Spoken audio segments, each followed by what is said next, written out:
Oi, welcome to bloody London. Yeah, that's right. Apparently I'm your guide to this so-called crown jewel of the world. Now, before we dive into this tour of rain-soaked misery, let's get one thing straight. London isn't for the faint of heart. It's crowded, it's overpriced, and don't even get me started on the weather. But if you're one of those daft tourists dead set on visiting, then stick around. Oh, and if you want to waste your hard-earned cash on supporting this channel, check the links in the description. Let's get this show on the road. Right, first up is the Tower of London, an ancient stone fortress that's seen more bloodshed than a bloke after a night out in Croydon. Built by William the Conqueror, the original bastard who decided England was ripe for the taking. This place has been everything from a royal palace to a glorified death row. The main attraction? The crown jewels? Yeah, the ones the king struts around with like a peacock on payday. But keep your mitts off, or you'll be joining the long list of poor souls who met their end here. And those beef eaters, they look like they've been nicked straight from a Renaissance fair. But don't be fooled, they'll toss you out on your ass quicker than you can say, "God save the king." And if you're smart, you'll keep your distance from the ravens. Those feathered fuckers have more power than half the politicians in this city. Next, we've got the British Museum, a massive warehouse of nicked goods from around the world. You want to see artifacts that other countries are still pissed about? This is your stop.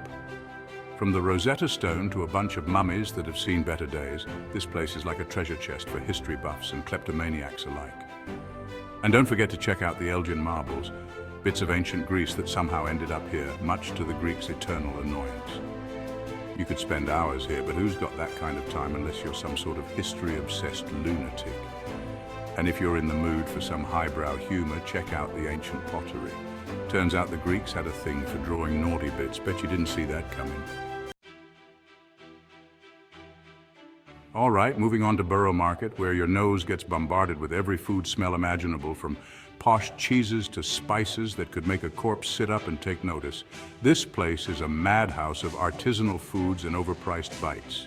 You'll find everything here, from hand-baked breads that cost more than your weekly grocery bill to street food that'll make your taste buds throw a bloody party. And for those of you who've gone off the idea of eating anything with a face, there's plenty here for you too. Try the mushroom risotto. It's so bloody good, you won't even notice it's missing meat. Just steer clear of the fishmongers, unless you fancy stinking like a wharf rat for the rest of the day. Next, we're off to the Shard, a giant pointy glass monstrosity that looks like it's ready to stab the sky itself.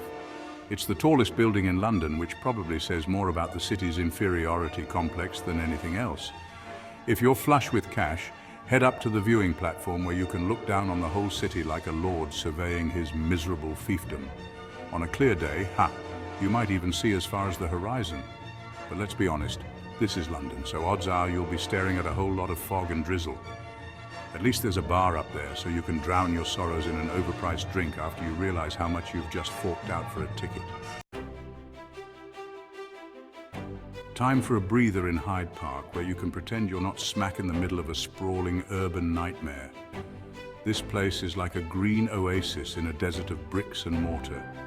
You can rent a paddle boat on the Serpentine, take a stroll, or just sit on a bench and wonder why the hell you thought visiting London was a good idea.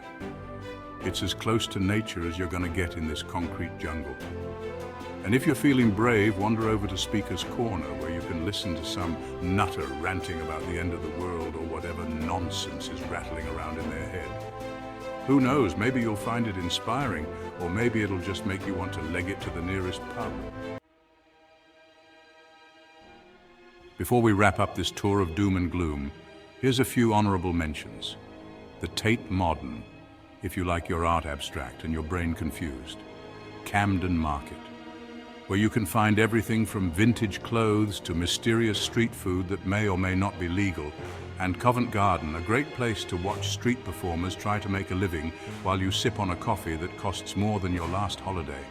If you've got time to kill and a low threshold for disappointment, these spots might be worth a look. And finally, the big one, Buckingham Palace.